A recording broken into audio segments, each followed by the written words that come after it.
battle from afar. The thunder of captains and shouting. Does the hawk fly by your wisdom and spread its wings toward the south? Does the eagle mount up at your command and make its nest on high? On the rock it dwells and resides, on the crag of the rock and the stronghold. From there it spies out the prey. Its eyes observe from afar. Its young ones suck up blood, and where the slain are, there it is.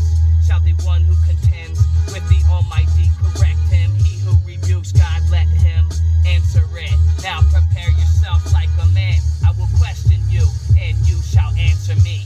Would you indeed annul my judgment? Would you condemn me that you may be justified? Have you an arm like God, or can you thunder with a voice like his? Then adorn yourself with majesty and splendor, and array yourself with glory and beauty. Disperse the rage of your wrath. Look on everyone who is proud, and humble him. Look on everyone who is proud, and bring him low. Tread down the wicked in their place. Hide them in the dust together. Bind their faces in hidden darkness. Then I will also confess to you that your own right hand can save you. Look now at the behemoth, which I made along with you. He eats grass like an ox. See now, his strength is in his hips, and his power is in his stomach muscles. He moves his tail like a cedar. The sinews of his thighs are tightly knit. His bones are like beams of bronze, his ribs like bars of iron.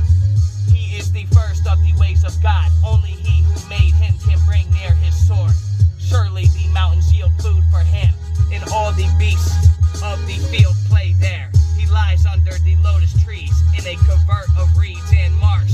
The lotus trees cover him with their shade. The willows by the brook surround him. Indeed, the river may rage, yet he is not disturbed. He is confident, though the Jordan gushes into his mouth. Though he takes it in his eyes, or one pierces his nose with a snare. Can you draw out Leviathan with a hook, or snare his tongue with a line which you lower?